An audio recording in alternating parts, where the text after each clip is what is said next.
So hello and welcome back to another video, guys. Now this is a bit of a different video for me. I haven't ranked films from previous years other than at the end of that year. So this is going to be a bit different for me. I'm excited to do it though. Today I thought I'd come on and talk about my favourite year for movies.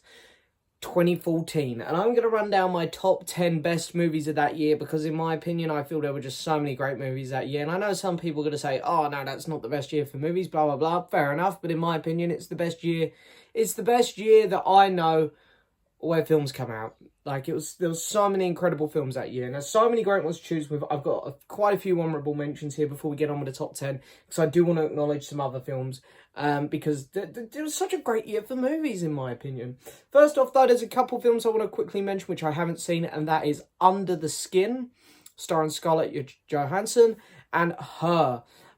These two movies here, I hear are also incredible, and I have yet to watch them, so I'm going to try and get on those quick. But anyway, before we get on with the top 10, I want to do a couple honourable mentions. First off, we have 12 Years a Slave. Then we have What We Do in the Shadows, the Taika Waititi movie.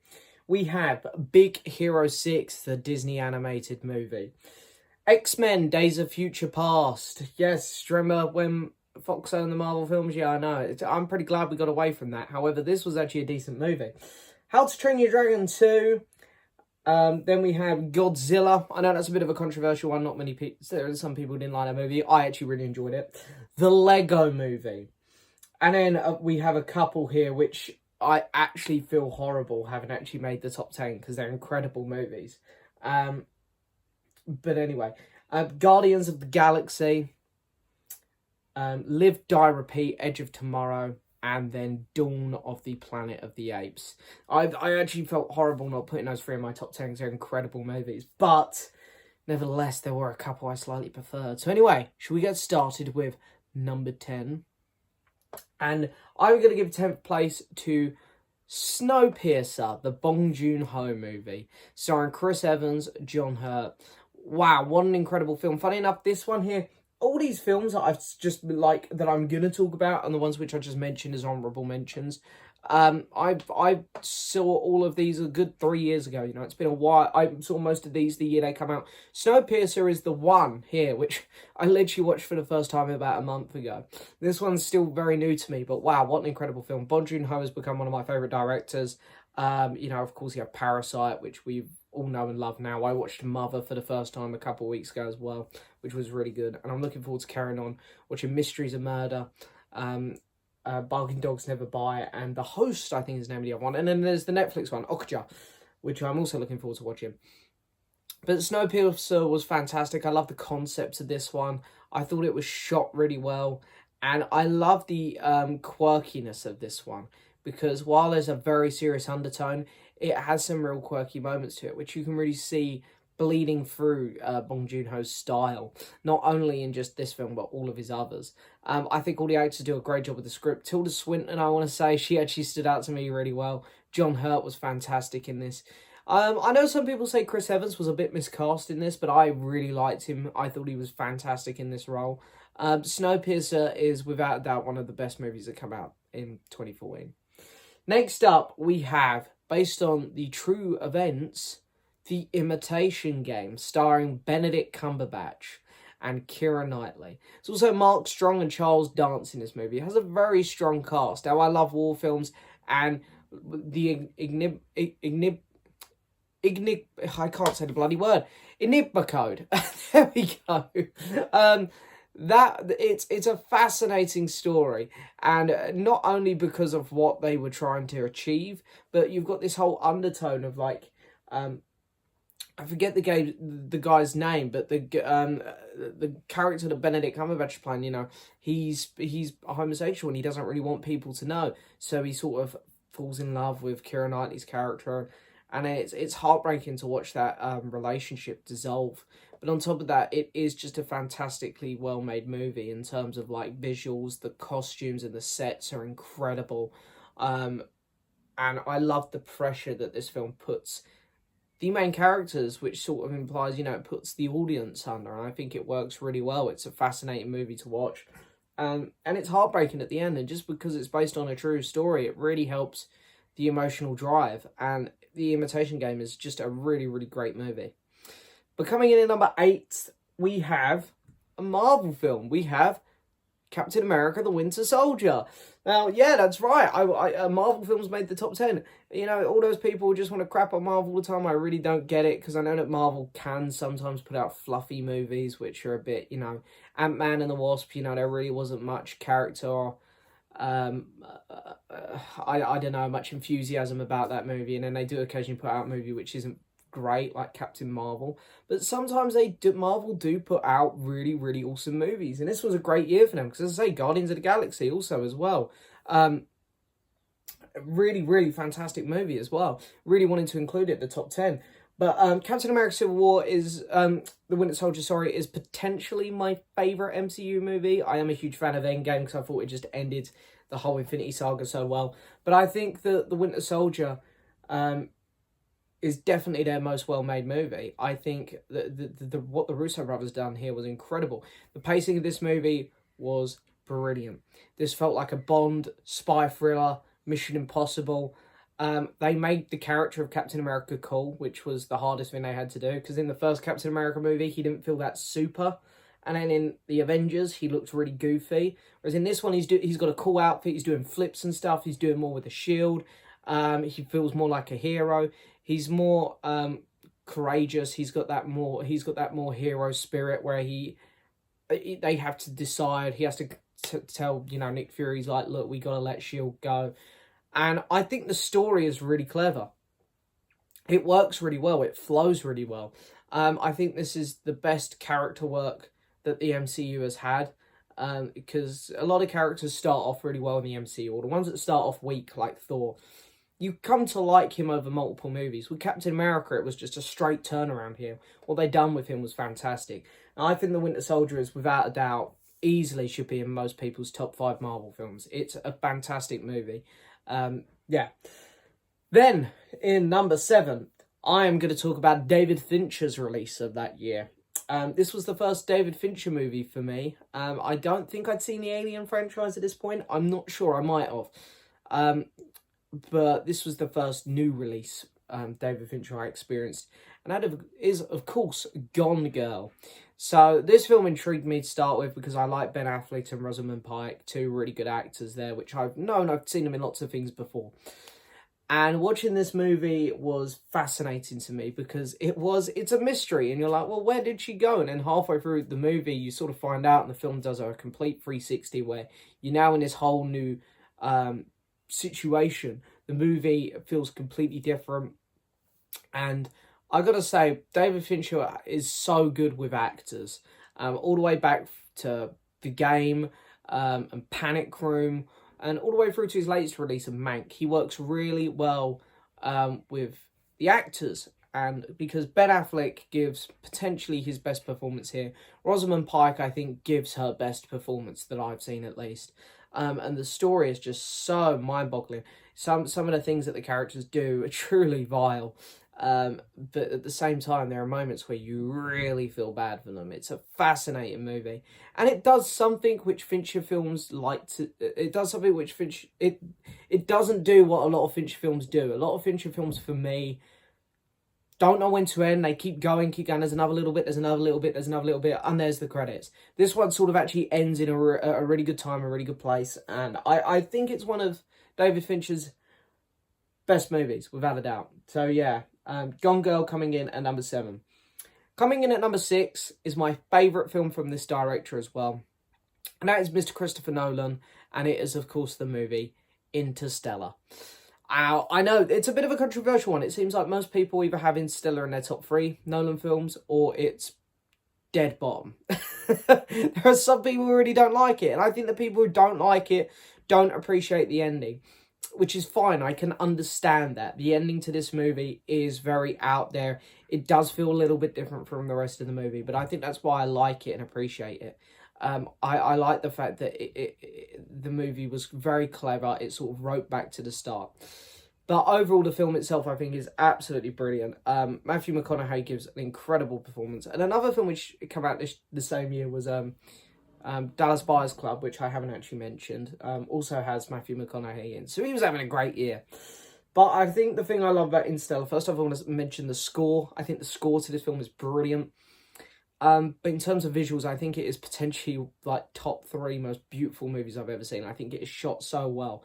The cinematography is gorgeous. The color palette is brilliant. Normally space films like this, like Gravity, like The Martian, Ad Astra, these kind of films have great cinematography and great sound mixing. But Interstellar takes it to the next level, and none of the others have managed to beat it. The acting all round, as I say, from Michael Caine is great in this movie, I want to say. Anne Hathaway is also fantastic in this film. This film, absolutely, I watch it at least twice a year. I love all of the Earth stuff, because I know some people don't like the Earth stuff even when it pulls you back to Earth and it takes you away from what's going on. I think it's great. I love the robots. I think they got a quirky sense of humour, which is interesting. And there's a character that pops up halfway through the movie, and you guys all know who I'm hinting at here. And yeah, that guy is... It's nice when you get a villain that you really, truly hate. So yeah. Coming in number 5, though, is a film which I watched last year. So when I said about Snowpiercer earlier, I was actually bullshitting, because this one here I actually only watched last year for the first time as well. But it was a good year ago now, nearly, I think. And that is Nightcrawler, starring maybe my favourite actor. I really love this guy, Jake Gyllenhaal. He's in so many of my favourite films now. And even when he's in a weaker film, he always gives a brilliant performance. And Riz, oh, I can't remember his surname. The Riot from Venom. And the defective pilot from Rogue One. That guy. And he's also the lead in The Four Lions. Yeah. But, wow, what an interesting movie. So, I love movies like this where you follow a bit of a psycho. Just find it interesting, just to sort of tap into their head and go, are we going to find out what you're all about? Are we actually ever going to understand you? Because those kind of characters to me are fascinating, other than just having a normal bloke in the position. And the drive that this character has to succeed is unbelievable and relentless, and you don't trust him. And the whole time you are sitting there wondering, like, what the hell is he going to do next? And, of course, something he does at the end, he takes it way too far, gets away with it, and it's like, oh my God, this is insane. This movie is absolutely incredible. It's shot so well. The script is fantastic. I love the look of this movie. I just love the style of it. And it has a pretty good soundtrack as well. I think Nightcrawler is easily one of the best films of 2014. Coming in number 4 is a pretty small independent movie.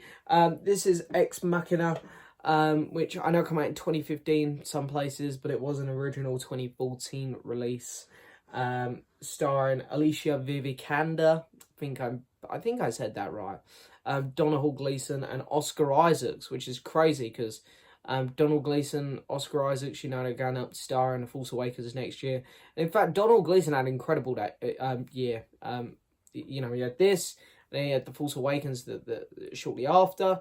He had Brooklyn, he had The Revenant. The man was on fire back then. But I think he gives his best performance here without a doubt.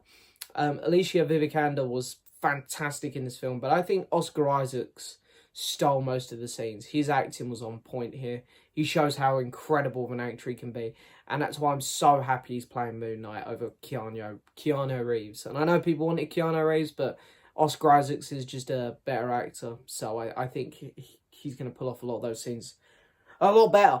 But this film's fantastic. Again, the relationships that are built here is incredible. With the budget this movie had, the effects are fantastic. The cinematography is gorgeous. I love the score again to this movie.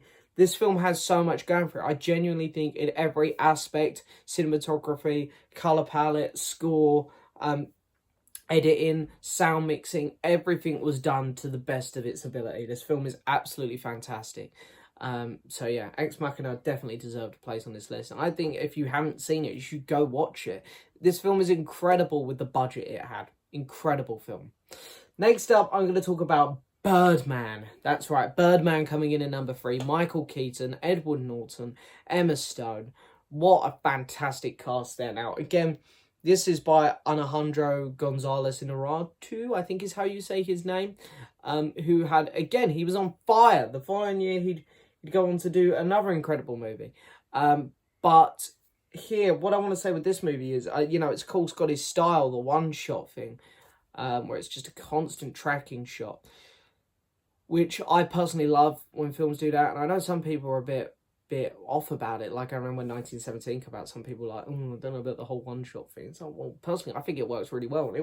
Birdman is where it works the best. Now, I want to say Birdman as well. I love the soundtrack to this one. The drums, I think, is absolutely incredible. But I really like films when they leave the ending up to your own interpretation. That's what this film does, and it does that really well. Really well. Because the whole time I was sort of thinking Michael Keaton's a bit of a nutter and he was getting a bit mental. But then with Emma Stone's reaction at the end of the movie, you sort of think, oh, maybe he's not. And I love that kind of stuff. But the acting in this film was fantastic. As I want to say that this is Emma Stone's best performance. I know she gives an incredible performance in La La Land as well, so I don't want to take anything away from that movie because that's a great film as well. But I think this could be her best. I think it might be my favourite Edward Norton performance as well. In terms of acting capability, I prefer seeing Edward Norton in Wes Anderson movies because I love how quirky Wes Anderson gets with him. But I think this is, in terms of acting capability, this might be the best I've seen for Edward Norton as well. This film is fantastic. Birdman is without a doubt one of the best films that come out this year, or in that year, 2014. Really, really fantastic movie. If you haven't seen it, I highly recommend it. Coming in second place, just missing out on the number one spot, is the Damien Chazelle movie, Whiplash.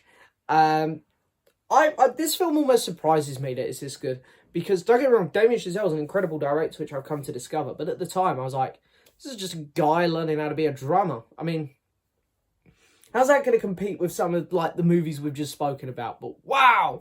This guy works so well. I'm trying to think of the lead actor's name. I can't off the top of my head. I can't think of his name. But anyway, every scene in this movie is stolen by J.K. Simmons. This is without a doubt his best performance, and probably the best performance of 2014. I genuinely mean that. I think J.K. Simmons is absolutely incredible in this film. You can tell he's having fun with the role, and that's the best thing about it. Now, again, I want to say that there are some other aspects towards this film I absolutely love and need to be spoken about, other than just J.K. Simmons, even though that man is so good in this movie. The soundtrack, of course, we all knew it'd be incredible for this film. The cinematography is gorgeous, it really is. And I love the colour palette of how it can be a bit gritty and grainy at sometimes, and it works really well in the film's favour. I think that this film does a great job with emotionally connecting you to the main character, and because of that, when J.K. Simmons is putting him down so much, you feel like you're being put down, and I think that works really well, and it speaks volumes from the director, and I think that comes across really well in this movie. Whiplash all round is just an absolutely fantastic time, and the lead actor's name is Miles Teller, so I've just remembered. Better late than never, I guess. Coming in at number one, I don't think this is going to surprise anyone. This would probably make my top 20 films ever. I think this film is fantastic. And that is, of course, The Grand Budapest Hotel by Mr. Wes Anderson. This is my favourite Wes Anderson movie. It's the movie that really got me into Wes Anderson. While I'd seen Fantastic Mr. Fox before, I watched this movie and then went, wow, I need to watch more of this guy's other work. And I went and picked up The Darjeeling Limited and Moonrise Kingdom. And then thankfully Criterion released everything else before those movies. So I was able to watch Bottle Rocket, Rushmore, The Royal Tenenbaums, and another personal favourite of mine, The Life Aquatic with Steve Zissou. And then, of course, since this one, we've had The Isle of Dogs as well, and we're getting The French Dispatch later this year, hopefully. But this is my favourite of his still. I'm not sure I can see The French Dispatch topping it, even though it does look very good. I think this movie is gorgeous for a start. The colour palette is incredible, and I love a lot of the backdrops where you can tell It's like a painting placed in front of another painting, placed in front of another painting, and it looks incredible. And the small pieces moving in the background, it's so great. I love the frame rate of this movie. The score is fantastic. In fact, I've heard pieces of this score being used in other like TV, BBC crap. It's like, because it's just such a really light-hearted, good score. The acting is typical Wes Anderson, where all the actors being very awkward, but he does it so well here. And I've got to say, I love Ralph Fiennes' character in this. I love how he switches like that, how he's got the quirky sense of humour and he's all down to earth and he's kind of sweet. And all of a sudden, if you pisses him off, or if you piss him off, he'll just be like, that's a bit fucking rude, or something like that. And he won't mind dropping a swear word or something, which I really love. Of course, the amount of actors that pop up in this, even for small scenes, like Bill Murray and Owen Wilson. Jeff Goldblum's in this for a little bit. Willem Dafoe is in this, and he's incredible. Willem Dafoe is just such a great actor. We love that man. But yeah, it's such a brilliant film in every aspect. It's the most enjoyable film from 2014 for me. It's the most unique film from 2014 for me. And it's maybe the most rewatchable. I watched this film so much. I absolutely love this movie. So The Grand Budapest Hotel would be my #1 movie of 2014. So there we go. There's my top 10 films of 2014. As I say, I think it's my favourite year of movies. Now, I know a lot of people are going to probably be saying in the comments as well, do this year, do that year, do that. I will do more videos like this, but I really feel like I need to educate myself with other years. I might be able to do 2016. I've seen a lot of the big movies that come out that year. But if people just pluck a random year like 2011, I really feel like there's some movies I'm still going to need to watch before I can tackle that year. Just, this is a year I felt very confident to come on here and talk about. As I say, it won't be the last time I do this. 2016 will probably be next. But yeah, I hope you guys enjoyed, nevertheless. Let me know down in the comments below what your top 10 movies of 2014 are. But anyway, that is it for this video, guys, as always. I hope you enjoyed it. Don't forget to hit that subscribe button, like the video, leave a message, and I'll see you next time for another video. Bye-bye.